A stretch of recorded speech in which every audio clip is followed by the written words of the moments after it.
And we are back once again to the show that shatters the silence on men's mental health. We are unedited, unfiltered. And as always, we are going raw. I'm Anthony. And my name is Joey. And I'm Eric, and we're your hosts, and welcome to Raw Minds. Raw motherfucking minds. How are you doing guys? Excellent, man. Excellent. Yeah, not bad, not bad. It was like Started new 20 job. degrees here today, man. Really? Yeah. Just in Summer's the back, downpour we baby. had, buddy. Whew. Perks of living on the West Coast for you guys. Yeah, we're in the rainforest. That's what Yeah, they that's right. say it is, right? Dude, we don't even drive to work. We take canoes. Yeah, there you go. Buddy, there was sinkholes. I mean, there was like the road was flooded. Like the one cop was like directing or stopping people, and he was like up into his waist of water on the street. It was insane, man. Just directing cars through lakes. Yeah, pretty much. Yeah. Awesome. We're just waiting Awesome. for Elon Musk now to make the electronic boats. We're good to go. Yeah, there you go. Yeah, pretty much. How about you, Joey? It's a good day. It's you really try to strive for making your day better than the day before, right? Even Yeah. just 1%, one little bit, man, is it's all you can do. Yeah. You know, as anybody knows, life can be pretty tough sometimes, but it's what you make of it, right? And definitely. only you and you only can pull yourself out of, whatever situations that you're in, right? Because nobody's coming to save you, and it's only up to you. So, you got to wake up every morning and know that you're gonna win that day, right? You win the morning, you win the day, right? Count your blessings, brother. Count your blessings. And it's a big one that we always talk about, right? Is gratitude, right? That's huge. That's right. Just be grateful for the things you have and not what you don't have, and you'll be surprised on how your life changes just by doing that. You know, and everybody's so stressed, and like we say, first world problems. Because I don't have the Mercedes and I don't have this, and poor me, and then you know what I mean. It's just, man, like we have so much, especially where we live in the Western world, man, that we really need to look at. And you have healthy kids, you got good family, you got a roof over your head, and just the small things, man, and we take it for granted, right? Yeah. So you start learning that gratitude, man. I tell you, your life changes, and it took me a long time to get there because I was always, oh, I wish I had that. I'd be happy if I had this, but you got to be happy within yourself, right? So when you get up every day, and you just got to be better than you were the day before. That's all you can do, right? Exactly, man. That's right. Exactly. And paying it forward too. It's good to pay it Well, forward. that's just it, right? That's the biggest thing is just, you're in a drive-through, even just pay for the coffee of the person behind you, man, and Mhm. smile and just say, good morning to somebody. But it's a That's the real shame easiest that one, man. it is, and you could really change someone's day just by buying them that coffee or just asking how they're doing. Hey, how was your day? Fucking smiling, even, man. Smiling at someone. Maybe someone had a shitty day. You walk by them, smile, give them a nod. They could have been on their way to go do something stupid, and then you just change them, right? Or they're just feel alone and they're broken, and then there's somebody and they feel like nobody, or sometimes there's people that feel like they don't got nobody and nobody cares if they're around, Yeah. and just that one little act of kindness could really change someone's day. Yeah. Like go up to the person that, like I did this recently. Actually, there was someone you could tell just started at the gym, and they were struggling, but I just went up. I said, "You keep up the good work, man. Proud of you," and then walked away. And just that little encouragement to someone's day could be massive. Yeah. But it's sad because most people, like, they don't even say thank you when you hold the door open for them. I'm like, the hell's wrong with people? You know what I mean? Yeah. It's like once you able to do that, like you'll notice a change too in the people that you attract and all that, because you're just being a good person. That's what you attract into your life, is what you put out. And if you are that miserable person, doesn't say thank you, snobby this, well, all the people around you are going to be just like that, and it's not a healthy way to live. So, Bad apple effect, buddy. Yes, sir. 100%, right? Yeah, we just talked about that. Yeah, and that's massive, especially in the workplace, at your home. I mean, if you're just negative and complaining and victim mentality, like, man, like you're gonna live a pretty miserable life, Yeah. and nobody's gonna want to hang out with you. Your kids don't want to play with you. Your wife will probably leave you if you just, you know what I mean? It's just be grateful, be happy with what you have, and work off of that. Yeah. So, It's but true. that's this. People are free to live as they wish, but regardless, that doesn't change me or you guys on how you interact with people, right? When they say kill them with kindness, man, you want to be a dink? It's not going to affect my day, man, because I'm good, right? So, Yeah. Um, this is a big one for us today. We've been talking about our guest here for a bit since we got his email, and we've been very excited. So I think it's long overdue. Let's bring him on here. So I'll tell you a little bit about our guest. Well, he grew up in a cult. He got into a lot of emotionally abuse relationships. Had a career in law enforcement. But due to his um, mindset, he had to leave that. So no further ado, let's bring in Laverne. Welcome, Laverne. Hey, I'm happy to be here. Thanks for having me. Yeah, we're welcome, really happy, sir. man. Welcome, welcome. Yeah, we're really happy. You guys are speaking my language about the gratitude. Well, Oh, that's what we I, try 100%. to do, I love it. you know. Took me a long time Yeah, to learn that. Oh, yeah, I hear you. it took me years. It's a Yeah, learned It took skill it, for sure. It's a learned skill. yeah. Yeah, but absolutely it is. So it's I was just saying, why don't you give us a little bit about yourself and your journey to kind of what brought you here now? Yeah, absolutely. Like you said, I grew up in a cult. I grew up in northern Alberta on a farm, rural area, isolated, I guess. Mm-hmm. Um, Very controlling cult. Told what to wear, what to believe, how to behave with pretty much everything. Private schools. The crazy thing is they only go to grade 9, and their teachers aren't even educated. They Mm-hmm. are usually young women that haven't been married yet, and I'm talking young women, like Mm-hmm. teenagers, because they tend to get married very young there.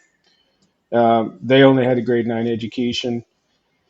Very strict schools, religious based. Um, Not much for like science.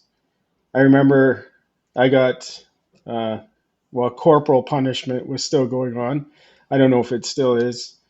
I got several whippings when I was a kid, mostly because I was ADHD, would be the root of it. Like I wasn't necessarily a problem child. I was just easily distracted and didn't follow the rules, you know, as well as they would have wanted me to. Mm-hmm. Um, yeah. So, like for when you didn't follow the rules, what kind of stuff, like when any repercussions or anything like that? Like what kind of, so what would they do? Um, well, they like I guess beat on my hands Mm-hmm. in front of the class once in grade 2 with a um, Oh one wow. of those yardsticks, Yeah. and I have no idea why. Like I think I walked up to the front of the class like putting something away, and then maybe grabbed the chalk and wrote something. Um, when I was in grade 2, this will blow your mind. I got threatened with a strap because we were rhyming words, and I said rap, and the teacher said, well, rap's been said already. And I said, no, rap like the music.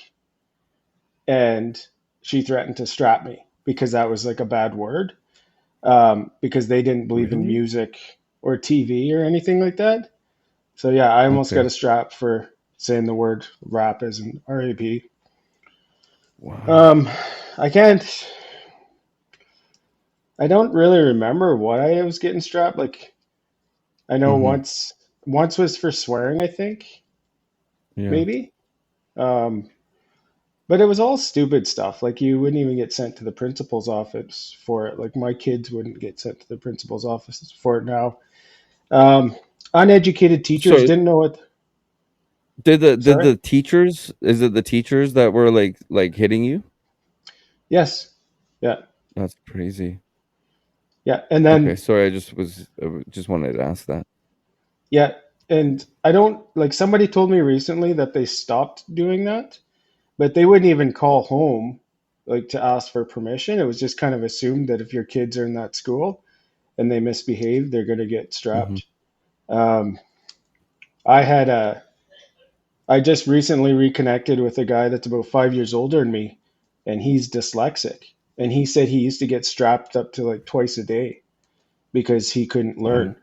And so, they just thought he was misbehaving, and so they'd strap him, trying to, beat him, whip him, trying to get him Hmm. to learn better, I guess. um, Okay, like I don't know. that's fucked up. Yeah, lots of Literally messed try up to stuff. beat the sense into somebody. It doesn't make sense, but that's what it sounds like. Yeah. Yeah, Um, no kidding. I had a friend. So for me, I was just easily distracted more. I had a have a friend that I grew up with that was more overactive ADHD, and they didn't know how to Hmm. deal with him, so they taped him to his desk. What? And yeah, they taped his hands together. I still remember it because he was sitting right beside me. Taped his hands together, taped his feet together, and then taped his legs to the chair or to the desk. And Oh he's my sitting there god. like just screaming and fucking yelling. And like I think of it now, man, like he was probably 8 or 9 years old. Like Holy! I Imagine how have scary. yeah, imagine what that did to him, right? I have an Yeah. 8-year-old boy. Uh, I'd blow some shit up if that happened Oh to him, man, I I was just right? gonna got like say, man, Like, if someone did that to my uh, kid, I'd be laying fucking beatings down, man. yeah, I'd be taking on the whole school yeah, staff. no Um, kidding, man. so that's the kind of the backwards world I grew up in. Um, Lots and lots of sexual abuse. Um, in such a controlling environment. And so they believe that they are the one true church, right? So they believe that they're the only people that are ever go to heaven. And there's like 25,000 of them in North America, right? Like um, Interesting. that's a whole other topic on its own. But Yeah. if their God is so loving and kind, don't you think he'd want a few more people in heaven with him to join Yeah. him? No. But Yeah. like I Yeah. don't, No kidding. right? Anyway, um, so they would never ever admit anything had ever happened bad in their church. Hmm. So they're not calling the police for anything, right? Like, and um, They so don't when want to I look was bad. right, well, Yeah. you can't. You're the Yeah. only true Christians in Yeah. the world, apparently, right? Yeah. Did Um, you guys have like a form like your own form of enforcement, like to enforce the rules that were pertain to this cult? um, so it's kind of complicated actually because the preachers have their own control over everything, and everybody is governed by fear, and there's a lot of social control, so you can't step out of the norm because then the whole kind of tribe, um, you're ostracized, right? So everybody just kind of Yeah. goes with how everybody Hmm. else goes, but there's a lot of fear. um, Kind of getting ahead of myself, but like a friend of mine's dad was kicked out of the church for going to the police and telling the police that his son had been sexually assaulted in the church, right? So they kicked He him out was of it. kicked out. Yeah, Wow. for reporting it to the police. And in recent years, I've connected with a lady that used to be in that organization as well, and she said she's heard stories of people getting bribed with groceries for a year, all kinds of stuff going on just to keep people quiet. Really? Um, so when I was young, there was a prolific sexual offender in the community, and all the boys my age knew who he was and knew what was happening, and we all talked about it, and people were like, oh yeah, like this happened to me at at his house or whatever. And we're all like, well, did you tell your parents? And they're like, yeah, I told my mom and dad, right? The church is going to deal with it, whatever. Well, so my parents brought me over there, like as a family. We went to that their family's place, and so I was concerned. I kind of, was worried that maybe something would happen, and something did happen, and I was assaulted, molested, and so I ended up telling my older brother, who told my dad, who then my dad came to me, and I told him, and I said, like, isn't this bad? Like, shouldn't we call the police about this? And he said, no, we let the church deal with this. And so, um, needless to say, the church never dealt with it. And then, 6 months later, I was brought back there, and the inevitable happened. And that's when I received like a super serious um, abandonment wound, which I can get into later. Okay. And um, that offender went on for years, uh, unstopped. He he ended up. So when I was 18, so 9 years later, I heard about all the stuff he was doing, continuing to do, and so I called the police, and I gave them a list of victims that I knew for sure had been victims, and then I moved out of the area. But I heard later that he had gone to jail, and he did go to jail. And I That's don't good, know. man. Yeah, and I don't know how long he did in jail. Um, and then kind of like over time, I realized that he was a product of his upbringing. And he died when I was 34, and I actually felt sorry for him because it was someone that had died too like young. He was, maybe 10 years older than me. And but one of my friends who I grew up with had talked to him after he got out of jail, and he had been rehabbed, or like he had, I don't really know how to say it, but he had been in counseling and therapy in jail. He Mm-hmm. began to realize how much of a victim he had been, and he told my friend, he gave them names of 4 people from the community that had assaulted him when he was a little boy, Mm-hmm. and 3 of them, 2 of them were preachers and one was a deacon. And so it's no wonder that nothing ever happened to him, because they were scared something would come back on them. Mm-hmm. So not only were they protecting the image of the church, they were protecting themselves as well.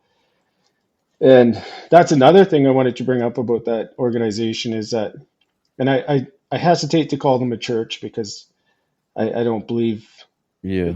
how they operate is in good faith. Yeah. Um, Definitely. they they uh, they baptize. So you have to be. They believe you have to be born again to be saved. You know, and so the pressure is on when you're young to start joining the church. And I grew up with anxiety, and I never realized I had anxiety because I was being told all the time, you're going to go to hell if you don't become a Christian. What if the world ends tonight? What if you die tonight? I remember I was 13 and I had a preacher ask me, it's almost like high pressure sales tactics, but to Mm-hmm. be religious. And he said, "What happens if you die tonight?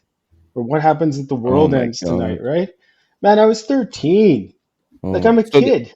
they're implementing that in your head. They're using your weakness. Well, not necessarily weakness, but I mean, like, you know what I mean? Like you're young, right? So you're Yeah, naive, and they're just shoving this in your head. And of yeah, course, you're gonna believe them because these are the people you look up to. That's yeah, sick, man. yeah. And The so, whole of thing course, sounds like it's fueled by fear. Like that's what it Yeah. that's is. that's all it is. There's nothing to do with love, or in that organization. And so, of course, I was anxious. I was always anxious. Yeah. And so I never joined the church, but going into my teens, I was accosted all the time by people, asking when I'm going to be a good Christian or whatever. And I used to have nightmares about dying and stuff all the time.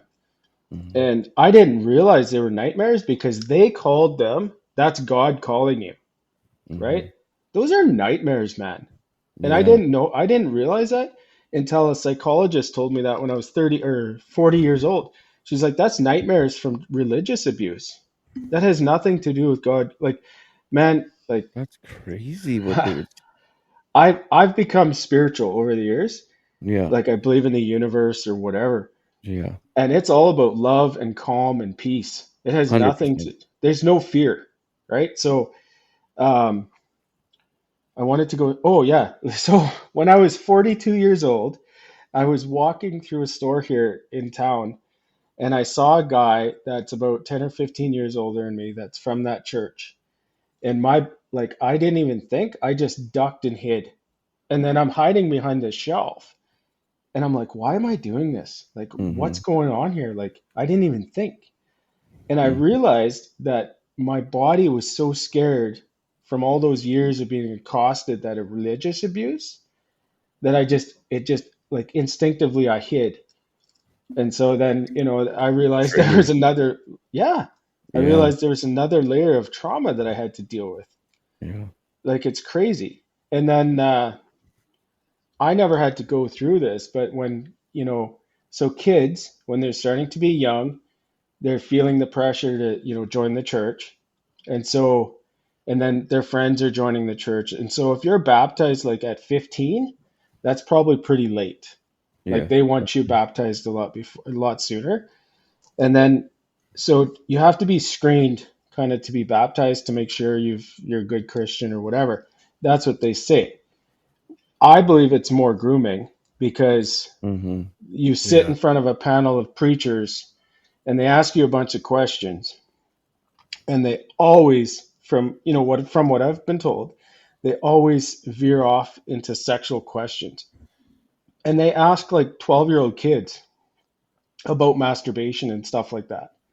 And most of the kids don't even know what that is. They've never even heard the word, Yeah. right?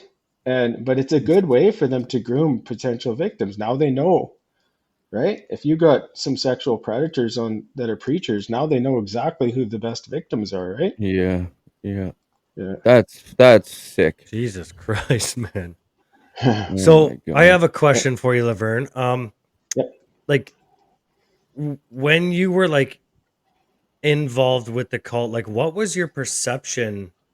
Like I know they tried to instill like the fear in you of like the outside world, but like growing up in that, like what was your perception of what I would consider the normal world and probably what you consider the world to be normal now? Nice question. So I didn't know any different, right? But so I didn't know any different because you're fed all this bullshit. Like, um, it's so ridiculous. Like, you get a better education because our class sizes are smaller. Yeah, my teacher has grade What? 9 education herself, right? How the fuck am I getting a better education, right? Oh my god. So that's one, but I believe that. I believed that for a long time. Um, but as much as I didn't know any different, I didn't like it. And so I always wanted to go live in the city. Um, I had some cousins that lived in the city. I thought being in the city would be the best thing. I had a very abusive mom, and we can get into that later maybe, but when I was 5 years old, she was screaming at me one day, and I have no idea what for, but I can remember walking across our farmyard, and I told myself, I'm never going to join that organization if that's what they're like. And I held true to that. Good And for then, you. and I never did. And I started writing a book a couple years ago. And in there, I say, I believe that my soul knew I wasn't meant to like waste away in a cult. And that's how I made that decision so young, because that's unheard of in a situation like that, right? Um, So, you said that you ran away when you were 16 years old. How was that like being on your own and just decided like fuck this shit, I'm out of here? so it was kind of running away, I guess. Yeah. So when I was 11, my parents moved across the country to Nova Scotia, and they wanted, they had just started a new church out there, Okay. and my parents wanted to be a part of that. Didn't do the research. We had a nice farm here, and then we were moving across the country to one of the poorest um, provinces. Not a lot of work, and but I believe that my dad wanted to be part of the leadership there and thought he had a better chance. Mm-hmm. So I didn't like it there. I didn't have friends. It was very small, very cliquey, and so when I was 14, I convinced my dad to come back, to let me come out to Alberta and live with my uncle who had a farm, and then I could be with my friends that I grew up with. And so he allowed me to do that. I stayed with them for a year while I did my grade 9 education. And then, of course, I graduated per se, and then I had to go find a real job. So I was working for a farmer, another farmer from the church. And then my older brother moved out, and he had been kicked out of the church by that time. Actually, for something I did, but he wanted out, so he just told them that he did it. Yeah, I I had sworn at some neighbor kids from a vehicle, and like no idea why. I don't remember that part, but it somehow got back to the preachers, and they said, "Oh, you did this," and he's like, "Yeah, I did." And so they kicked him Oh out wow. yeah, he took it. Yeah. Anyway, so he got kicked out. He moved out, and he had a job, and then he had his rented a place there. And so one day I just, like I always knew I was going to leave. I just didn't know when or how. And, with typical 16-year-old maturity, I just waited till everybody at my uncle's house was gone one day and packed all my stuff and moved in with Mm-hmm. him. And, I really like, I had lived like my whole family life had been dysfunctional until I lived with them. But they were still part of the cult, right? And I wanted out. Mm-hmm. I've connected with a few of them over the years and stuff, but I know it was pretty hard for them just to like come home and I wasn't there. I'd left them a note, right? But you know what? You make decisions with the mindset that you have at that moment, right? So Yeah. I I mean, I don't. think it was a great decision that you made to leave. Yeah, Definitely. Definitely. yeah, it was. It like it it would have just got really really ugly if I said I want to leave, right? So Yeah, yeah. it, Wait, do you think your parents would like lock you up? no, because I was 16 and Okay. you do that, but I was lucky. The guy I was working for was a more moderate Mm-hmm. member of their church, so he didn't drink all the Kool-Aid, or at least as much. Yeah. And he actually sold me one of his trucks, and he helped me out, and I still see him around to this day, and I have a relationship with him and his wife, and they're in their 80s by now, right? But Mm-hmm. yeah, so that's how that happened. I stayed in the community for about I don't know, maybe just under a year, and then I moved to actually Calgary. I had an aunt that never was part of that church, and so I moved in with her, and I started my life away, like completely away, Good for you, man. and yeah, had to go out and get an education and find some real work and stuff like that, right? But Yeah. it was good. Um, I got a question for you. yeah. I know you mentioned, in this cult upbringing that you came from, obviously there was a lot of the sexual abuse. Now, I know we see a lot of things on TV and like down in the States, and then maybe it's a little different. But what about like, was there, besides the abuse, like underage marriages where the girls were forced to marry young, or the pastors have multiple wives? No, that's a great question though. So um, the youngest, I don't think I've ever heard of one under legal age. Um, I think they've happened, but I wouldn't say that. No, but they're only allowed one husband or one wife, one Mhm. partner. But the way they do it is kind of crazy. So there's no dating at all, and they travel all the youth. So once you're like 16, 17, you start traveling around to weddings and other places, and that's how you meet new people. And then they, oh, like this person seems nice, so they might go back and visit that church again, and they might get a couple visits, and they're like, yeah, yeah, you know what, I think I want to marry that person, right? So then the boy has to go to the his dad and say, hey dad, I want to get married. And then dad, you know agrees or disagrees. Then they go to the preacher, and the preacher says, the preacher can disagree or agree. And then the preacher goes to the preacher from that other church and says, hey, I have a guy over here wants to marry someone over here. So then that preacher takes it to the girl's dad, who can also agree or disagree, and then takes it to the girl. And then, word comes back whether it's a yes or no. And there's a lot of control in there, like a lot of people. So everyone does exactly what the preacher tells them if they want to get married. He And is the then law, is what it he, Yeah. essentially. 100%, Yeah. yeah.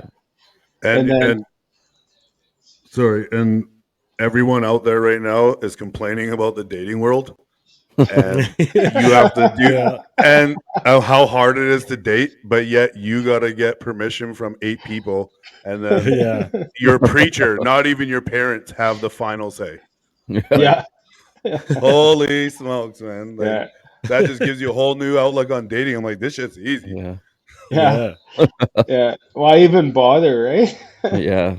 Yeah, um, exactly, right? Fuck, man. That's crazy. once once they do, like, so once then the girl says yes, let's say, then they're engaged, and then the wedding has to happen within like 3 months. It Oh, so that happens. fast. Oh yeah, it happens very, very fast. And like, I can't say this for certain, but I believe that the kids are getting married just to have sex, Yeah. just so they can get lucky, right? Like, Yeah. you know, Because because you got to yeah, be married before that yeah, in order to. Okay. Yeah. I yeah. can But understand that. That's that messed up though. Yeah, so that's the world I grew up in. I've heard Hmm. that it's gotten a lot slacker over the years. A little bit more Uh, modernized. yeah, and they Yeah. have to, because everybody has a phone now. Everybody can like search stuff and be like, man, this is bullshit. I'm out, right? So Yeah. they have to ease up a lot of the rules, but I really don't know because I don't talk to anybody and ask them about it, right? So That's crazy. So yeah. what about let's get into now how this has like affected you like throughout your terms of life and your path that you went on. Yeah, for sure. So a big part of it was how abusive my mom was to me. Mhm. That really affected me. That, prominent feminine figure in my life, Mhm. very abusive. I used to get very severe physical punishments for things I didn't do, for things that my siblings were never punished for, and sometimes I even got punished for stuff they did. Just somebody had to be punished, so it was me, right? Yeah. Um, Like a so I had punching a bag almost. Yeah, yeah, Yeah. and very typical. And it took me until I was in my 40s to realize this, but a very typical, like, I guess, narcissistic style relationship with an empath child, right? Like, Mhm. everything I did angered her, and Mhm. so I had a very, very, um, I don't know how to describe it, like a just a bad view of women in general. Um, and the church I grew up in was misogynistic as well. So I always thought women were just there to get what they could out of you and run. So Mhm. I always ran first, right? Like, I couldn't commit to anything. I always bailed on everything. Um, but I also wanted to be a people pleaser, right? Because not knowing that that was a thing necessarily, but I was always trying to please people and help people. Yeah. And I wanted to help people. And actually, when I was really young, like probably 5, 6, maybe 7, a police car went by our gravel road, or by our farm on the gravel road, and we never saw the police out there.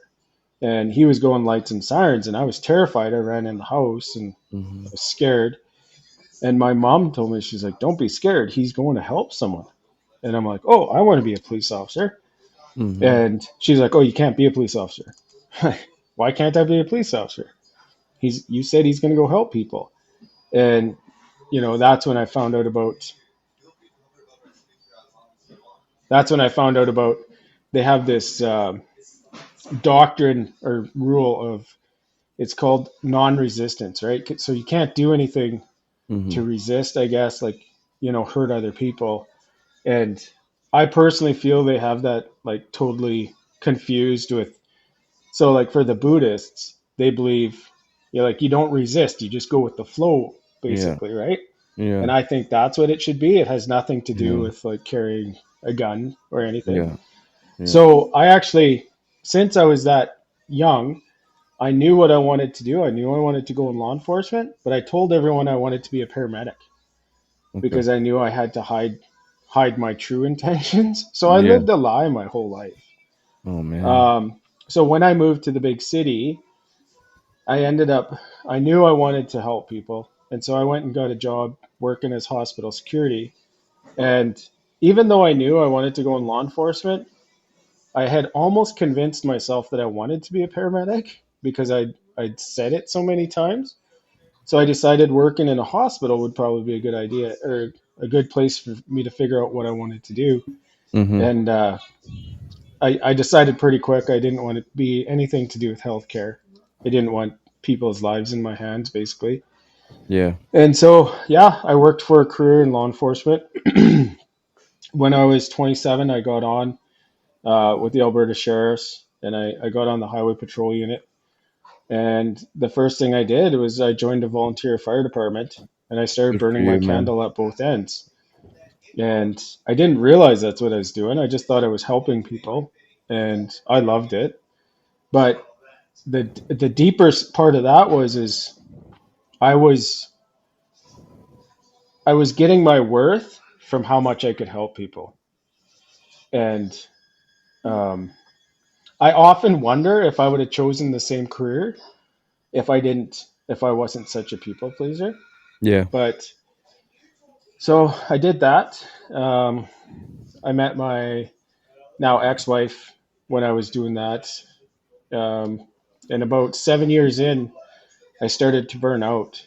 And I had a bunch of other reasons for it, and none of which were probably accurate. And I had a friend of mine call me one day and he said, "Hey, come work in the oil field.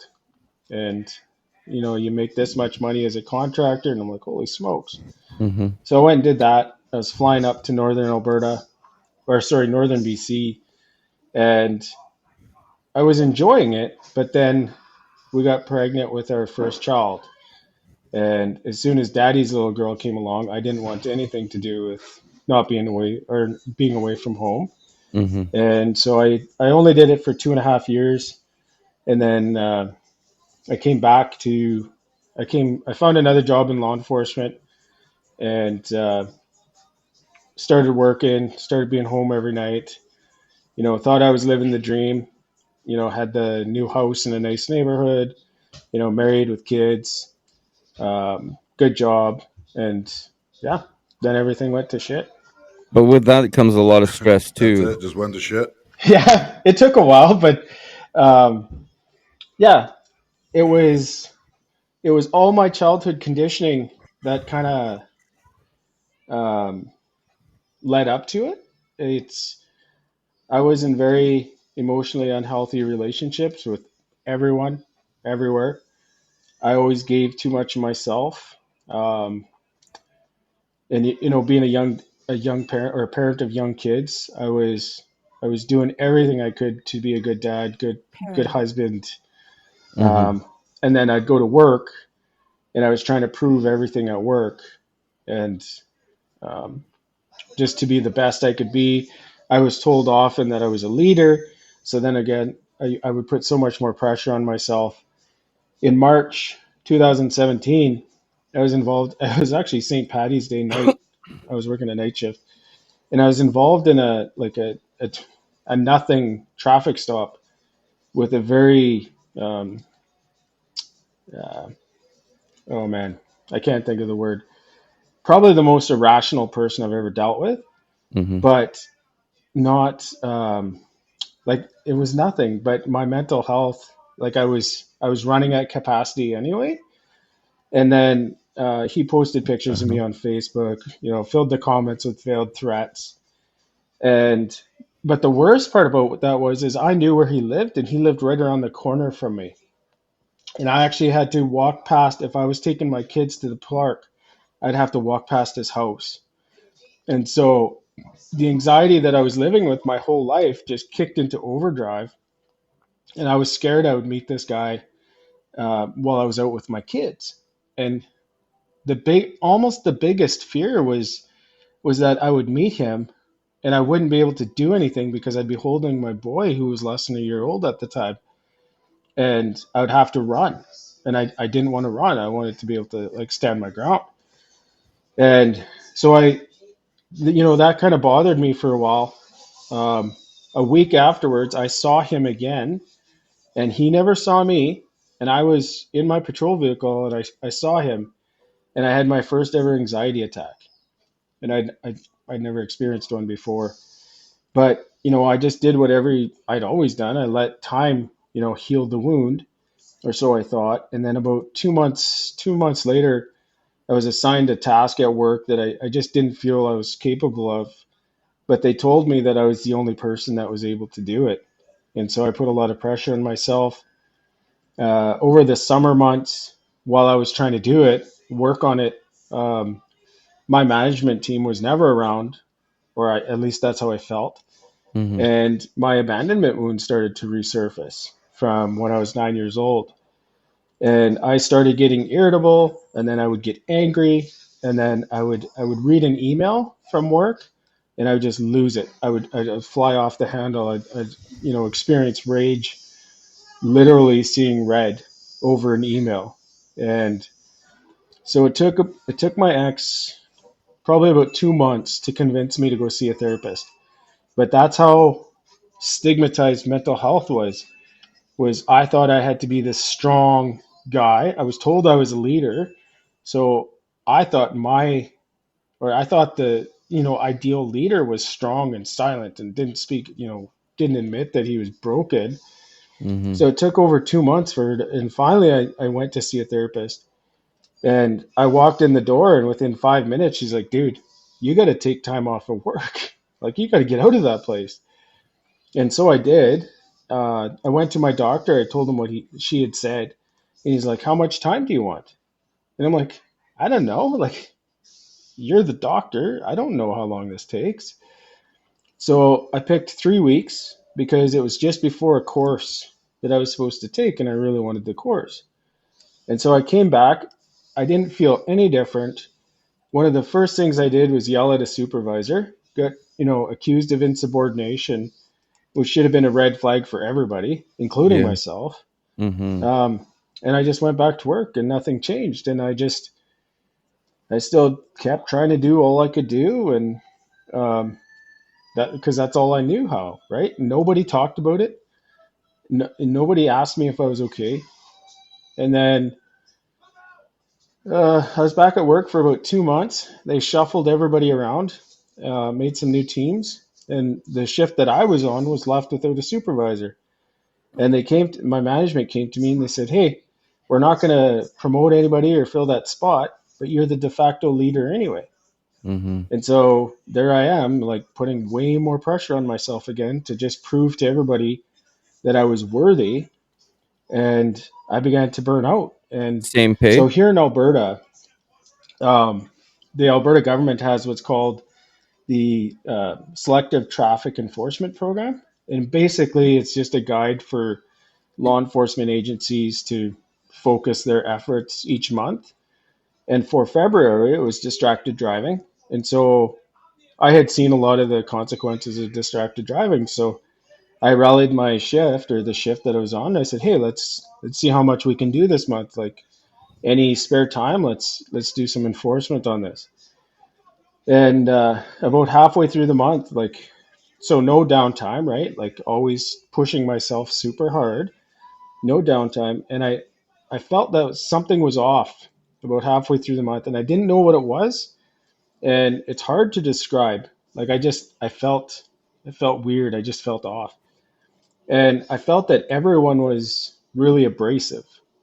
And so I just started I set my sights to March 1st, and I'm like, I just want to make it to the end of the month.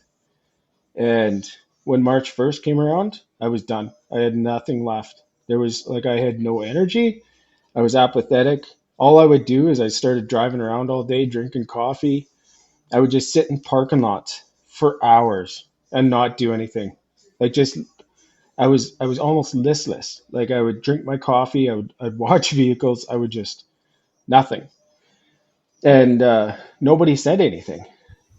And about, soon it got to the point where I couldn't sleep before work. I was taking up to 5 times the recommended dose of a sleep aid.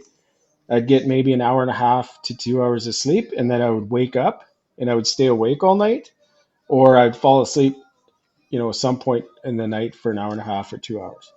Mm-hmm. Um, I felt like my world was starting to close in around me. I didn't realize it, but I was going into a major depressive episode. All I would do is ruminate on how horrible my life was, and I began to see no way out. And I was too scared. So I began to have suicidal thoughts, but I was too scared to say anything about it, because then I would be broken. Then, because I was so uneducated about mental health, I didn't realize that there's so many, I guess, steps in a like a suicidal like Mm-hmm. journey, right? Like just thinking about it and thinking how horrible your life is doesn't mean that I'm going to get locked up in a psych unit somewhere. Mm-hmm. But that's what I Yeah, there's a told big myself. difference between ideations and attempts, right? Yeah. Yes. Yeah. And so, but like that's where I was at. And in my career, I've worked with a lot of people that were in peer support and had always said, if you're ever suffering, anything's going on, just reach out. I'm there, we're there, whatever. And the closest I ever came was I started typing a text at 3 in the morning, and then stigma just overpowered me and I deleted it. I, uh, I was too scared. And in hindsight, I know that guy would have helped me. That guy would have probably phoned me in the middle of the night and just talked to me for hours. I know he would have. But when your mind is in the gutter, and I what I didn't realize is I had experienced an injury, and so I was listening to my injured mind, and so I got. But the only thing that saved me in that time was during that time when I was struggling, my then 3-year old daughter, who had been sleeping in her bed, started waking up every night and crawling in with me. Mm-hmm. And so every night while I was laying there ruminating on how horrible my life was and planning my own demise, like walking myself through it, I knew exactly what was going to happen. I did it many times in my mind. She would crawl in beside me, and I would feel her, and I would listen to her heart, her breathing, and I knew I had to find a way on or way out of it, but I didn't know how. Mm-hmm. And so, in pure desperation, I went to the one person in my life that I thought would help me and could help me. And it took me so much power to get there. And my message wasn't received, and I blamed myself for not, being articulate and telling them how bad it was. And a couple nights later, I'm like, no, like this is, I feel like I'm at rock bottom. I went back to that person and I said, like, I made it very clear where I was at. And they looked me in the eye and they said, I know. And then they walked out of the room. And that was the last time we talked about it. Really? And like, I don't wish that on anybody. That's just the most, that despair is just the worst that I've ever felt. Um, I didn't know what I was gonna do. I didn't know how I was gonna do it. I just I just, every day, I told myself during the night, I told myself that during the day it would get better. It didn't. During the night, I couldn't sleep. I thought about it. But every night she was there beside me and, powering me on. Um, a few months of that, I ran into a fire. After a few months of that, I ran into a firefighter I knew, and we had a good chat. And it's that thing that Joey was talking about earlier. You smile at someone you don't know what the impact will be. He talked to me for a couple hours, and we just chatted. And for the first time in over a year, I felt like there was some hope that there was a possibility that I would be okay. A couple months after that, an agency near me was hiring, and I managed to somehow convince them, in my mind, that I wasn't broken. Um, and I don't know how. I think it shows like how high functioning we can be when we're still suffering so bad. Um, I thought everything would be better. I thought everything would change. Um, I was under less stress, but I felt off. I still felt off. Mm-hmm. And um, but I kept pushing through because I didn't know any better. And I had been seeing that therapist once a month ever since I went to see her way back in like November. And almost a year had passed, and I would see her every month. But because I was lying to myself and self stigmatizing what I was going through, there's no way she could help me, right? Mm-hmm. I think a So good therapist might have. would you say you were kind of filtering the information that you were giving to that therapist because of what your conception of what valuable information was? Like Yes, to and you, I would. like something didn't seem important, so you didn't bring it up, but probably in reality, it was probably something super important to bring up. Yes, partially that, but what it was I was too scared to tell her the truth, And right? that's why we do this, man, because it Yeah, is super important. And yeah. Anyways, I Well, just wanted to go ahead, and Joey. that's the thing too is we talk about it all the time on our show is the accountability, but in that is being truthful to yourself, right? yeah, And when you're lying to yourself, just like most people do, because they don't want to admit they got problems, they don't want to admit they're overweight, they don't want to admit that they were abused as a child, yeah, they're embarrassed, all these things. But until you're able to look at yourself and face it and be like, this did happen, I have issues, I yeah, need help, yeah, and be completely open and honest about that, you will never change and you will never get better because yeah, you're hiding parts of you when a you hundred, really need to be honest, right? a hundred And if you percent. can't be honest with yourself, then how can about what's going on, especially to a therapist, and you're holding things back and you're not bringing things up, well, how can you expect anybody to help you? Yeah, They can't. Like it, they're only going on the information that you're giving them. But if you're feeding them bullshit or you're dancing around what you know is the problem, and that's what most people, because they get nervous, they're embarrassed, they yeah, don't want yeah, to tell it all, but they'll mention a little bit. yeah, Well, you're only the little bit that you give is the only little bit of help you're going to get back. yeah, It's Mm-hmm. just like anything in life, right? You get what you put in. You yeah, give 100% in the gym, you're going to get 100% results. You go to the therapist and you only give 20% of your problems, you're only going to get 20% help, yeah. right? And And and in coming, sorry, and from another thing too is us, then that's again why we do the show as the men especially that struggle every day, and as and every other guy listening, is we always talk about, we every morning we wake up, we go to work, and we're carrying this backpack full of bricks. And it's because we have to pay the rent. We got to take care of our kids. We got to make sure our wife is Yep. happy and take care of the bills and so on and so on. Now, being in your situation as a police officer, I can't imagine, and having that extra, just like you said, you were a leader, right? mhm, Because you look at a police officer like you were, and you're now, in a position to protect people, and that's your job, is to keep people safe and Mm-hmm. lead people and by example, because on a police officer, like, the spotlight is on you.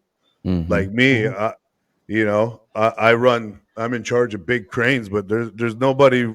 Spotlight is not on my head. They're looking at the police officers, the lawyers, the judges, all these, figures in the positions that you guys are in. So this really shows too is not only do you have the day-to-day, weight that you carry as a man, Mm-hmm. but now you're carrying, you're tripling that weight because you're a police officer. Yeah. Right, so it makes it a lot more harder on yourself. You're not only worried about your home life, but you're worried about the people on the street, the people you encounter, like you said earlier about the guy that was, you know out of control, and he lived around the corner from me, right? And that's Mm-hmm. added, Yeah. because of the career that you were in. That's a lot of extra stress, a lot of extra weight, and like you said earlier in the show, and I was this way as well for years, was a people pleaser, right? You always bought. You want to make sure everybody liked you. You would help anybody, and then when I went to my counseling and my therapy to fix all my traumas that where I came from, is you do that because you think that it's making you feel better about the problems that you have, right? 100%. By Mm. helping somebody else, Yep. and even in my relationships that I was in, and my brother-in-law said it to me once, and it stuck with me. He's like, "You're an emotional paramedic." Right, because all you do Mhm. is try to fix people, and you attract the damaged girls and the damaged people, and you're always trying to help and fix, and I'm like, you're an Yeah. emotional paramedic. But at this whole time, I'm trying to push people to be better and do this. Well, right at the same time, as I am so broken inside, and I Mm-hmm. can't even barely keep my head up and help myself. But I felt better by trying to help you, Yep. right? And I can give you the best advice on the planet, better than any therapist. But it was a lot of Yeah. it was advice that I couldn't even take for myself because I didn't know how, and I Yep. So was true. struggling. So when being the police officer that you were, man, I couldn't imagine that extra weight that you carried Yeah. every day in that Yeah. role on top of, and this, for anyone listening to it, it's a prime example because when you look at certain um, occupations that people do, like I said, the lawyers, the judges, you don't really see mental health problems from them in that field. You would think they have a great job, you think they're all happy, you think, does that make sense? And then you think they Mhm. got police officers that are, doing their job, they're saving people, they're happy, they're good. But man, like, you're a prime example. Like, you are a police officer playing in your mind how and when you can kill yourself Yeah. because Yeah. you I were was actually going struggling to that ask you bad. that.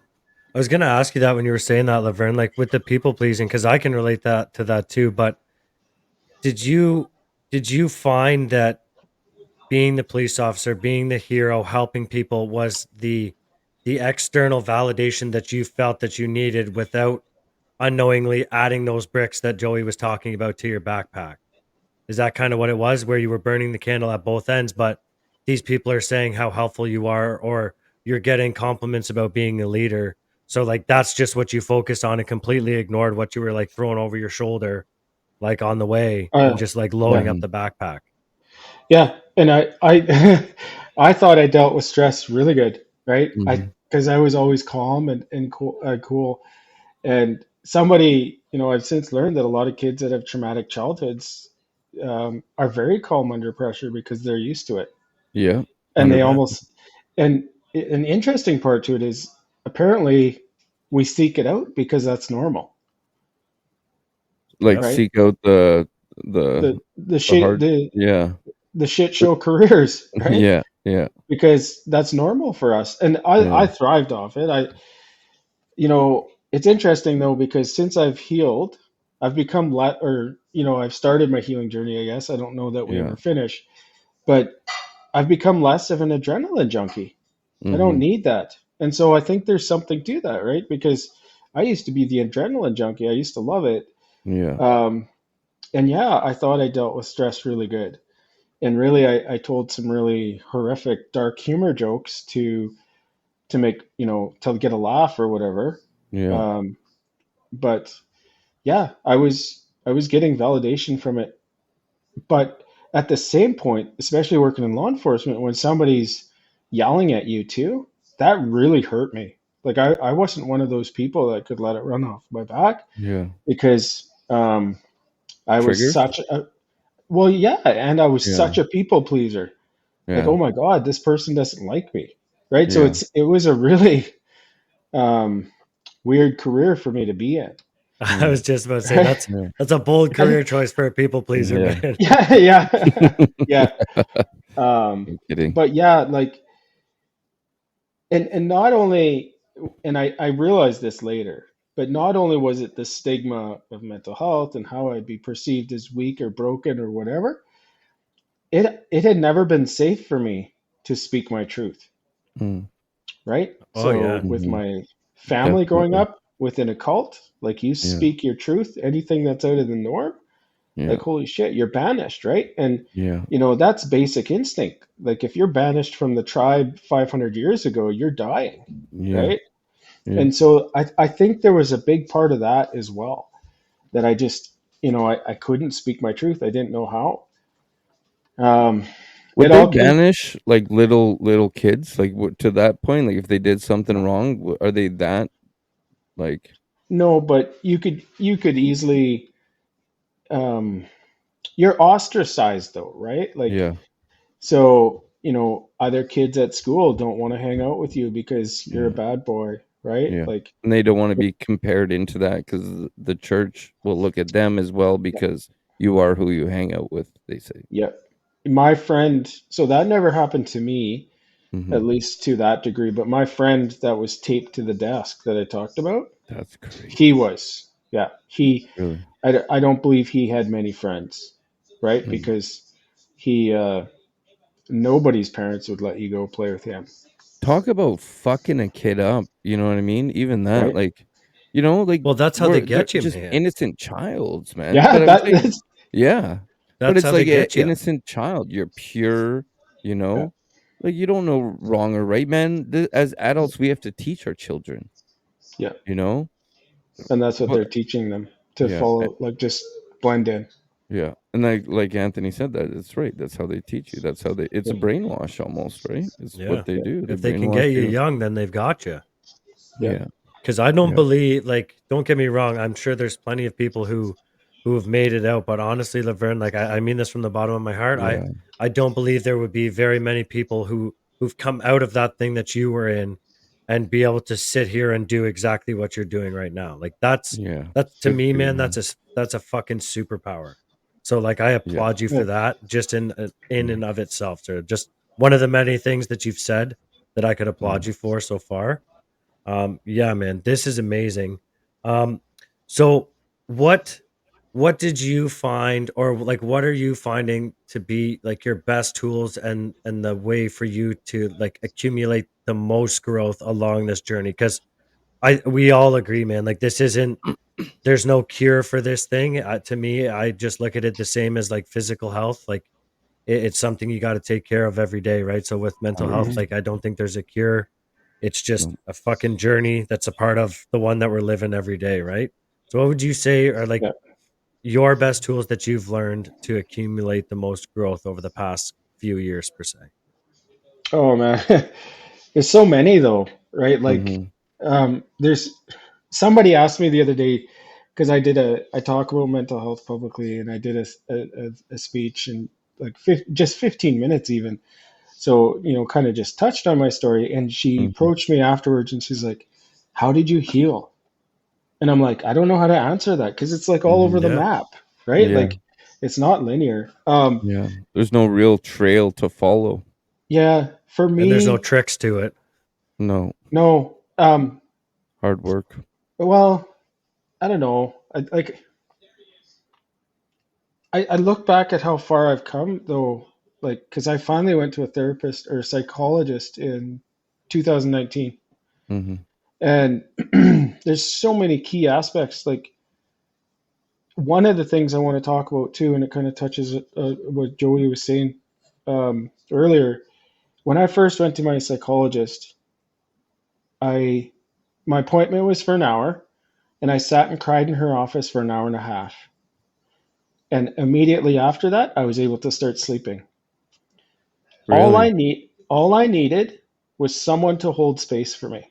Yeah. That's it. That's like Yeah. sorry, I needed a lot more than that. The No, train had yeah. derailed, right? Yeah. But you know, just holding space for somebody is important. Yeah. About 6 months after I'd been in therapy, it was starting to become apparent that maybe there was something going on, right, to the outside world. And I went to court one day, and there was a retired police officer there that I encountered a few times, like acquaintances, not friends. As soon as he saw me, he left the group he was in, and he came over to see me. He said, "Laverne, let's go talk." And so he took me in the side room, and he said, "What's up?" And I said, "What do you mean?" And I knew what he meant, but I was still stigmatizing it then. Mm-hmm. And he said, "Listen, dude, I have PTSD. I know something's going on." And then he told me his story and why he had to leave law enforcement and how he had PTSD.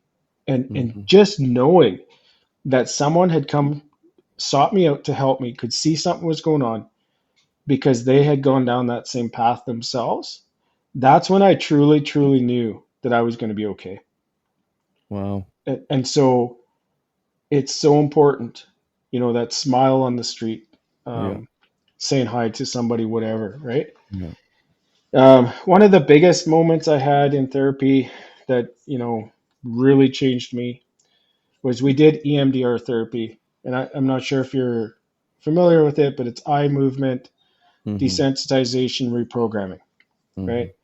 And so she asked me what was bothering me the most at that time. I told her. Um, she asked me to feel that sensation in my body, how it felt. And then she asked me to go back and remember the first time I'd ever felt that sensation. And the first time I remember feeling that sensation was the time that I was about to be sexually assaulted the second time. And I was actually walking up some stairs, and I was looking back down at my parents, and I'm like, they're sitting at a table. And I'm like, you guys know what's going to fucking happen here. Like, say something, like, stop me from going up the stairs. And they didn't. And they didn't even look up. And, what happened. But, I felt that icy cold fear throughout my whole Mm-hmm. body while I was sitting in therapy. I could feel it. So we did this session, honestly, I don't remember a lot about it. I know I was following some dots on the screen. Um, I cried a lot. Like I really released a lot of that emotion. Good for you, And man. at the end of that session, she asked me, she's like, "Tell me something good that happened from that." And the answer was on the tip of my tongue. I said, I'm a good dad. I'm a better dad because of it. Yeah.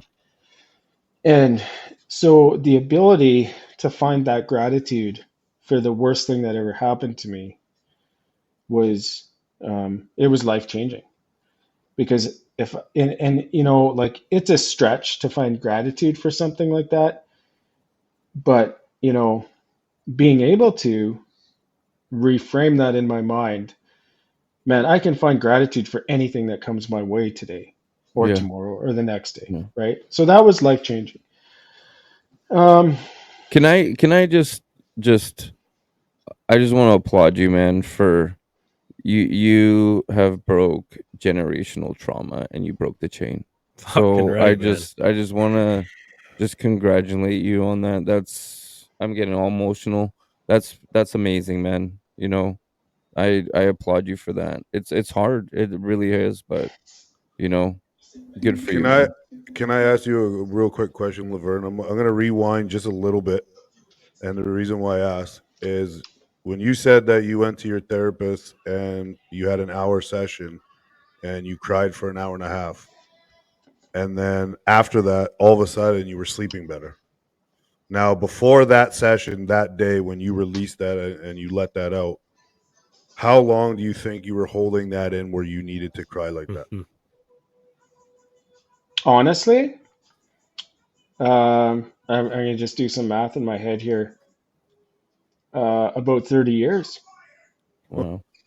right? See, Because and So tough. yeah, and the reason why I asked that is because this is something that we always, when you feel, you heal, and Mhm. when yep, especially as a man who holds this pain in every day, and like most of us, we bury our problems, we bury our traumas, Yeah. just like you said earlier when you're in, as a police officer, you thought you handled stress well, when you realize later that you didn't. And we think that we handle life well because we bury all our shit, Yeah. when it slowly builds up, and like in my case, it blew up in my face, where I couldn't leave my bedroom for 5 days because I was so fucked up. yep, And you know what I mean. So for the people listening, is more why I asked this question, and is when you went there that day and you released that, all of a sudden you're sleeping better because you were able to release those emotions, right? And Mhm. especially, like I said, as men, we hold that in. yep, Mhm. But if your body wants you to cry, man, you have to. That's the only way to get through it and to let things go, Yeah. is to feel through it. one And you hundred have percent. to. And you Yeah. can't be embarrassed about that. You can't feel like you're less of a man because your body is telling you that you want to break down because you're struggling. And even over a girl, especially over a girl, like I'm crying over this. But if you're actually heartbroken because you love somebody and you're hurting, you have to go through that emotion. Your body's saying, Mhm. cry, man, you got to let it out. Mm-hmm. And that's when you bury it and bury it, it drags it out farther and farther away from you even healing. Yep, And it And then by seeps into not all doing it, aspects of your lives too. exactly, and then It won't stay where it is. It'll go fucking everywhere. and then it rolls into your next relationship, and that's why all our relationships fail. That's why you lose yep, friends. yep, That's why you're losing your jobs, yep, because Yeah. it's slowly Picking you chiseling away, at man. you, and you're literally deteriorating and yep, just starting to fade away, It's like the like Avengers like a hologram. when Buddy And it's snapped his just, finger. yeah, yep, and you Thanos. start and Yeah. pieces of you are pixelating. That's Yeah. exactly what it is, and eventually there's yep, nothing left of you. Yeah. yep. But I would. you Oh, but go ahead.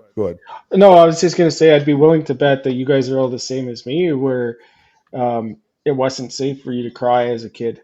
Definitely. My dad Right? used to tell me Buddy, to man up. You're depressed, get over it. Yep. You know? buddy, my best therapy session, I did the same thing. I trauma dumped on my poor therapist for an hour straight, cried for an hour straight.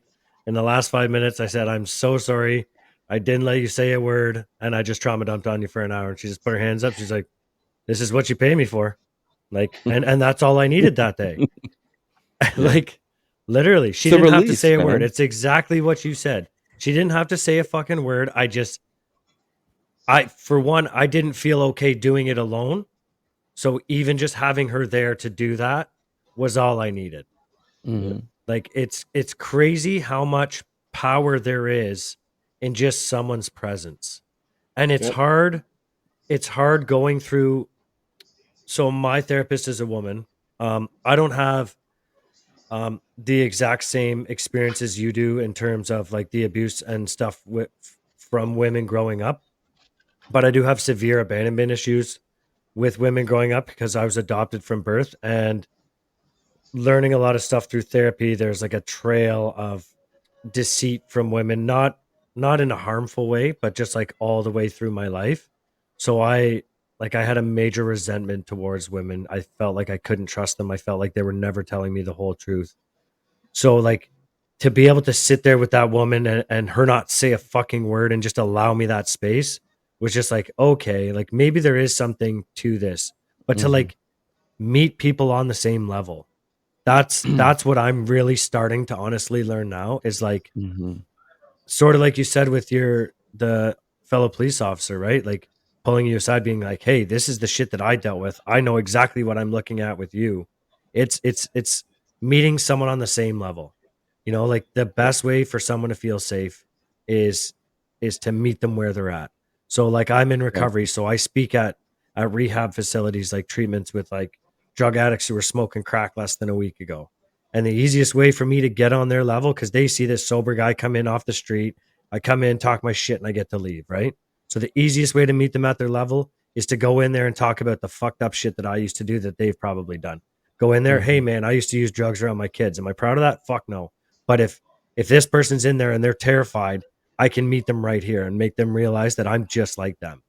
And that's Mhm. the most powerful thing, especially as men, man. I find like being vulnerable enough to meet someone on that level, there's so much power in that. And the other thing I wanted to say is the changing the perspective on the situation that haunted you the most in life. The minute you change it and look at gratitude, you take away all that fucking power that situation and all Yeah. that control that situation 100%. had over you your whole life, man. There's Yeah. so much power. Like this whole fucking episode's been fucking mind blowing, but Yeah, yeah, man. man. Like, And I You know, didn't. yeah, like well, Anthony, somebody else talk. like you Fuck. said too, like you said too, though, like just having someone there, and it's so true. Yeah. When my fiance passed away, Joey would come over, and he would just sit beside me, wouldn't say a word, and that's all I needed. You know, I just Mhm. needed a friend to be there, and we maybe said what, a couple words, right, Joey? Like once in a while, but you were just there, you know? And every day after work, he would come to my house to make sure. And I love you for that, brother. I do. You know, that I will never forget that. But Oh, I of mean, course, buddy. sometimes that's all we need is just someone to be there, you know? I, Yeah. I I wanted to say that what Anthony was saying about paying his therapist to sit there and so he could cry. In my dream world, men go to each other Mm-hmm. like Anthony and Definitely. or sorry Joey and Eric, right? We hold that space for each other Yeah. um, for free, right? Yeah, I met 100%. a guy in a men's group here where I'm from in Grand Prairie, and we've become friends and we talk about it lots. I went into law enforcement. I had that career. Eventually left because it's just too hard on my mental health. Mm-hmm. And he went worked in the oil field and got addicted to drugs and became an addict. And then we both end up together in a men's group, and our journeys, you know, the saying "by the grace of God, there go I," or whatever it is. Mm-hmm. Um, I went into law enforcement, and he became an addict for the exact same reasons, Yeah. Yep. and it had the same effect on us, essentially, right? Yeah. Yeah. Except, yeah, like But two I'm not different addicted. paths to meet again. That's Yeah, crazy. right. Yeah. And we acknowledge that, and we also acknowledge that had we met 5 or 10 years ago, Yeah. we would have been adversaries, Yeah. right? Yeah. But our journeys like were parallel for the exact, or I guess opposite for the exact same reason. Yeah. But I wanted to share a story. Going Please. through all of that made me so much more empathetic, Mm-hmm. empathic. And one night, and it completely changed the way I worked. But one night, I was working in a rural area late at night. I stopped the vehicle for speeding, and I walk up, and there's this guy there. We're doing my thing, whatever. He's looking for his documents, and I just kind of sensed that he wasn't having a good night, right? Mm-hmm. And so I looked at him and I said, like, dude, pretend I'm not in uniform, man to man. Are you okay? And he wasn't, and he started crying, and I just hung out there with him, and he cried, and Okay, man. he told me what his problems were. I couldn't relate. They were pretty big, Mm-hmm. and financial. I think he was a rancher or something, and running behind on some huge payments. But all he needed was for him to feel safe to Yeah. let that emotion out. Yeah. And I got him some resources, phone numbers for resources and stuff. But Mm-hmm. just think if he could go hang out with his farmer buddies and sit and they could talk about it openly and Yeah. release emotion, like it'd be just so much higher or healthier. And Yeah. that farming community has a high suicide rate, right? Yeah, it definitely does. And Yeah. those guys are alone on their farms with all that pressure, and Yeah. it's Well, not. and they're big bills too, right? That's a lot of money that Yeah, yeah, forks out for all that, and they'll never own the machinery. They're paying it till they die, pretty much. yeah, That's a yeah. It's lot of not. stress. Yeah, huge stress, right? Bad crop Yeah. year or something, or Exactly. whatever, right? Half the cows get sick, um, Yeah. it's crazy. And actually, another story I wanted to share, when the nexus for me to finally get help, it was I went to a collision, and I was the first on scene. And as soon as I stepped out of my vehicle, a couple approached me. They had a couple young kids, and the two boys were crying. They weren't physically injured, but they were crying. And as soon as I saw them, I got a lump in my throat. I couldn't talk. Um, my mind started racing. And so I mumbled something out to them, and I went to check on the rest of the collision. And there were three vehicles in the collision, and I didn't see the third vehicle until I was like right up to it. And Hmm. so I must have been experiencing tunnel vision. Hmm. Um, I couldn't help anybody because I couldn't talk without like crying. There was a girl, I found a girl in the vehicle. She was crying, and she was near my daughter's age, and I couldn't help her. And as a dad, I just wanted to help her, and I couldn't. Hmm. And so I stood back and I just watched, tried to pretend I was busy. And the fire department got there, and there was an acquaintance of mine on the fire department. I saw him, and I was watching him, and he was he was so professional at his job and so good, and I was jealous of him. I was envious. I was like, man, that used to be me. Like that's how I used to be. And so I knew I was broken, or that's what I believed. I believed I Hmm. was broken. That's what led me to go get therapy. 7 months later, he died from suicide. That firefighter died from suicide, So sad. and You and never know. so you never know, Mm. and you don't know how fast it's going to hit, right? Yeah, And that's why we have to. It's so important for us to look out for each other, definitely. and um, and that's why I love what you guys are doing, because as men who've experienced this, we have to lead it and show other Mm. men that it's Yeah, okay. Because yeah, the women will tell us, or some of them will. Some of them are scared of, or don't know what to do with men that talk openly about their emotions. But yeah. I think a lot of women, want and push for that, but men we're so conditioned that we Yes, just true. we clam up, and then it just eats us alive. Well, that's why we're doing what we're doing. We're trying to, show the world and try to. I mean, we're in 13 different countries, so hopefully we're affecting some people. So whoever's listening out there, this is what we're doing. Trying to save lives and help people and tear down this stigma that we're allowed to have feelings. You know, just Yeah. because we're men doesn't mean that we're not allowed to have feelings. It doesn't mean you're weak. It means that you're strong to have these feelings. Yeah. If you cry, that's true strength because you're actually releasing all this built up shit that you've been holding on to for years, like 30 years, like yourself. Yeah. And that's amazing. And this is what we're trying to do here to pave that way. And So, 100%. I I just sorry. realized I never answered Anthony's question about tools. Oh, um, I so kind of quickly, I guess I realized what the time was. I gotta get my kids to bed soon. yeah, no, it's all Um, good. I meditate, and I resisted meditation a long time because I thought it was like woo woo. And I heard in lots of podcasts people are talking about, oh, you got to meditate and stuff. And Mhm. I didn't do that until my divorce, and then I started meditating, and I would say affirmations to myself. And Yep. you know, if you've ever been through a divorce or a significant relationship breakdown, um, there's a lot of emotions. And so one of the Definitely. affirmations I said to myself was, I am calm, peaceful, and serene, while I was doing breath work. Mhm. And man, that changed my life overnight, Yeah. right? Because my mind believed it. Mhm. Um, I exercise regularly. That was probably the first thing I ever started doing, and I noticed it. And if I didn't exercise for a day or two, I felt off. And Mhm. so I exercise all the time, whatever, even if it's a walk around the neighborhood. Yeah. Um, I journal. Um, Something Awesome. else my psychologist told me to do, and I resisted for a really long time. And so I first started seeing her in 2019, and she started telling me to journal right away. And I don't know why I resisted it for so long, but I didn't start journaling in earnest until early this year.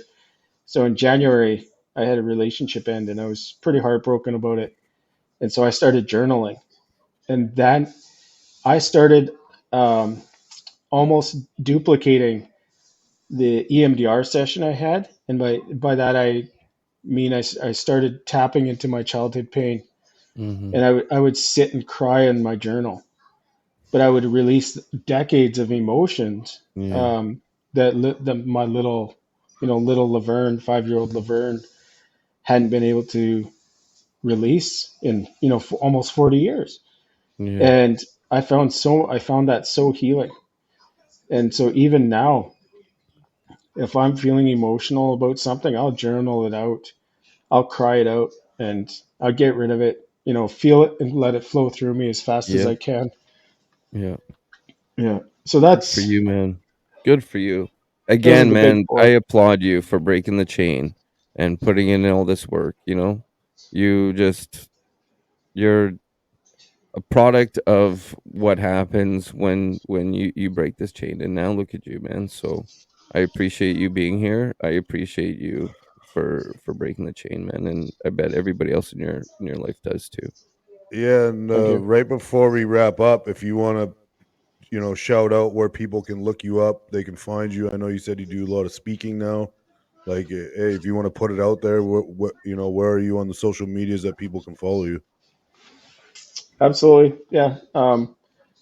Sorry, I want to touch on what Eric Go said for it, quick. man. Yeah, Um, no, man. breaking the cycle. I got two beautiful kids, and they're worth breaking the cycle for. Mhm. Yeah, it's fucking hard, man. Yeah. And at some days it feels like it'd be easier just to, I don't know, ignore it, but I feel it's you, worth man. it. Yeah. But when you start breaking those cycles, you start healing other people too. And like this is a huge part of my story. My family's changed just because I've changed. Mhm. And I shouldn't say that like to 100%, like, but a lot has changed. Um, there's two parts. I want to talk about both of my parents. When I was 41 years old, if my mom would touch me, my body would shudder Mhm. uncontrollably. Like I couldn't control it. I would shudder. And the body keeps the score, right? The body That's knows where from the the trauma came from. trauma and everything from before, Yeah, yeah. I couldn't let her touch me, right? And so I stayed clear. Mhm. I was reading a book, listening to it on audiobook, and he did this. He talked about this forgiveness exercise you could do. So I thought I would try it while I was driving. So I didn't do it like as the full extent as I could have. And a couple weeks later, I went to my parents to stop in for Christmas, and my mom wanted to give me a hug. And I thought, you know what, I'll give it a try, right? Why not? And I let her touch me for the first time in my life, and my body didn't revolt against it. Mhm. Um, and so I went pretty deep with trying to forgive my mom because she doesn't necessarily deserve it, but I do. I deserve it. And now I can sit with my Mhm. mom. Good for you. I can sit with my mom and have a conversation with her. And she's the same person that perpetrated all that violence against me Mhm. as a kid. And like I can't really talk about it because I would trigger a lot of people. Probably it was really violent stuff. Mhm. But that's for me, right? Yeah. That's for me. Yeah. That's my Definitely. piece, right? Yeah. Good for you, man. Um, and then about 4 months ago, I had noticed that my dad would ask me every so often. He'd ask me, "Do you believe you had childhood trauma?" And especially after I left law enforcement, he asked me, and Mhm. I found myself making myself small, and I would say, "Well, we all have childhood trauma. Everybody has it." And a mentor of mine told me, she's like, "Dude, you got to tell your dad the truth.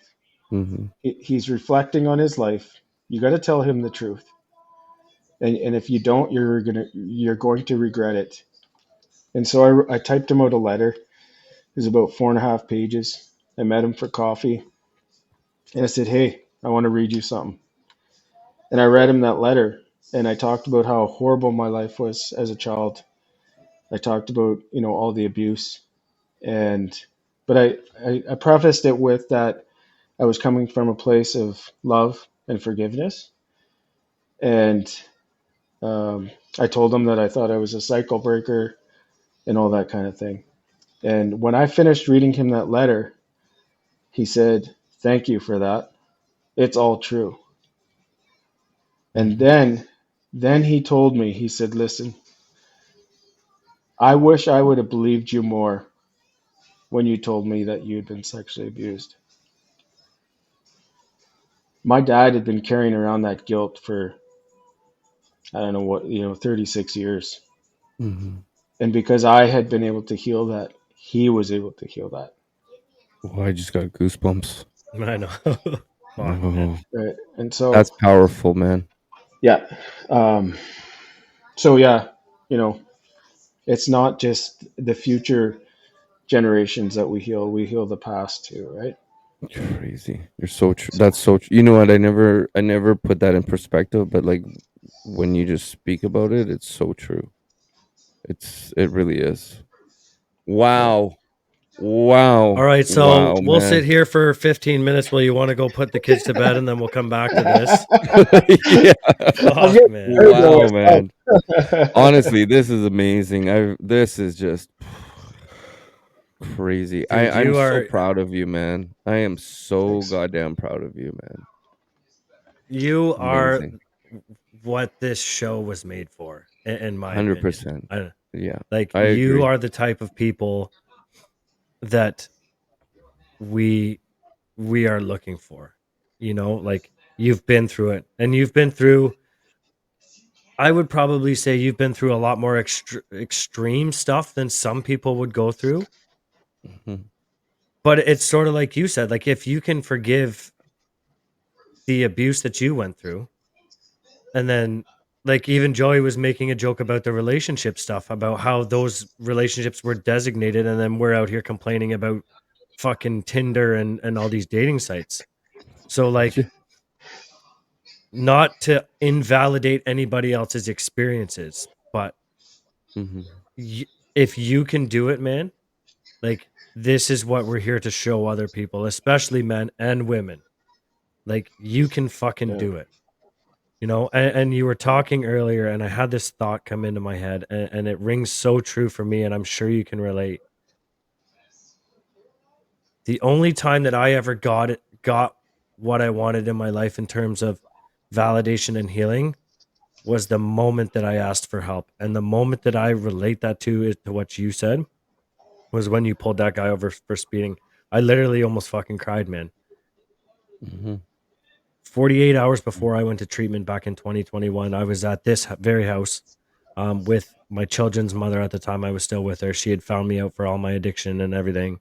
Um, and there was a domestic situation, and a policeman showed up who wasn't supposed to be on the call. He was just driving by, so he was kind of trying to contain the situation until the actual officers were showing up. And he pulled me into the house to ask me what was going on while she was outside. And I just fucking broke down, and I told him everything. Like I told him nothing to do with her, nothing to do with the situation, but exactly where I was at. Because he had asked me, he's like, "What's going on?" And for some reason I knew he wasn't asking me what was going on in the situation. He was asking what was going on with me. Mhm. And I owe that man my life simply because of the fact that that man gave me resources. Within 6 hours of that situation happening, I was in a hospital on suicide watch after having an argument with a doctor, and I met with a crisis intervention counselor. And as a result of all that stuff, 24 hours after that, I was in a treatment facility. If you would have asked me 24 hours, if you would have asked me 2 hours before that policeman showed up, if I would ever end up in a rehab, I would have laughed in your face and said, "You're fucking nuts. There's no reason for me to be there." That man asked me if I was okay. And as a result of that, I'm here today. And I actually need to Amazing. find this guy because in recovery, every year we get little coins. They're called medallions. And I want to find that officer and give him my 1 year medallion, because if it wasn't for him, man, like this wouldn't be a thing for me. I Mhm. wouldn't be a thing. My kids definitely wouldn't have a father. I can confidently say that. Yeah. But this is just like you, fuck, man. Like you are just like screaming living proof that like when you do the work, it shows. And the best part about all of it, Laverne, is you fucking backed it up with evidence in your life. Mm-hmm. You know what I mean? You didn't just come in here and shout, well, this is what I do when I'm feeling this way. You said, this is what I did, and this is what happened right after I did those things. These are the tools that I use, and these are the outcomes of those tools. Mm-hmm. Like the breath work, being held by your mom. Like, man, I don't even know how to say thank you, because thank you's not fucking, it's not it, man. It's not enough. I know. It's not enough. Like, I've it's been just fucking 11 o'clock at vibrating, night and dude. I gotta work in the morning. I know, and I'm fucking fired right up, man. I am literally like shooting electrodes are just been shooting through my Yeah. body, man. Like it's Hands down the longest episode Just- ever, and I could sit here for another hour.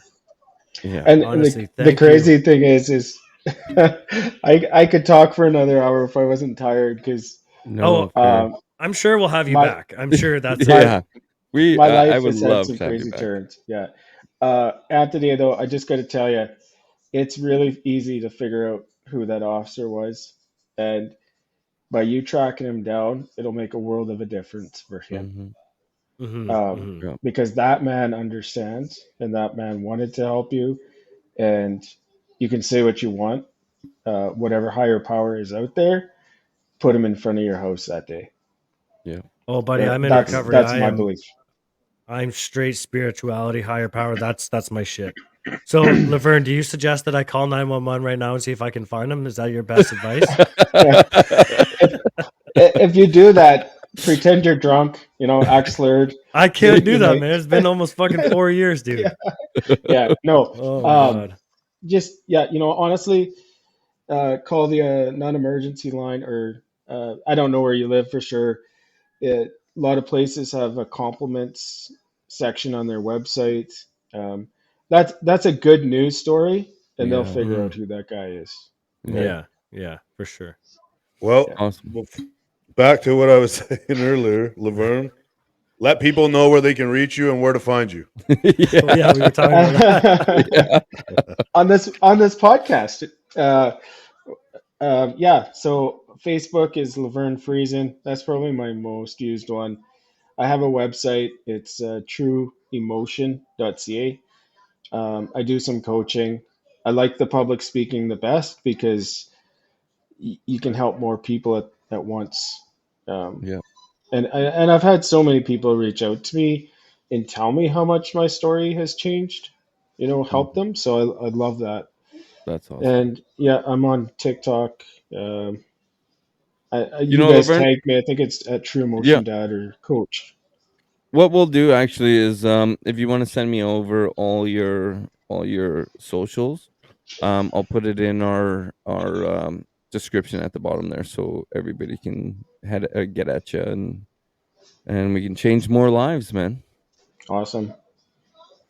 Well, Anthony, thanks for having me. Take it home. Yeah, thank you, man. Yes, Yeah, Anthony. like I said, home. Laverne, I don't know what to say, man. Like, thank you is not enough, and we'll absolutely have you back.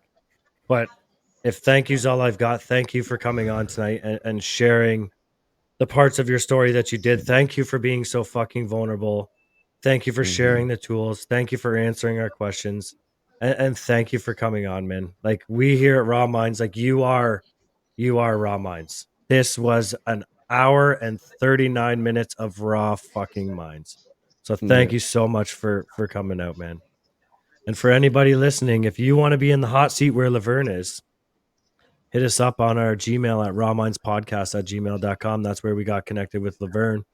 And that's how he got on here. If you guys have a story, we will give you the platform in. Hit us up on social media at Raw Minds Podcast on TikTok, Facebook, and Instagram.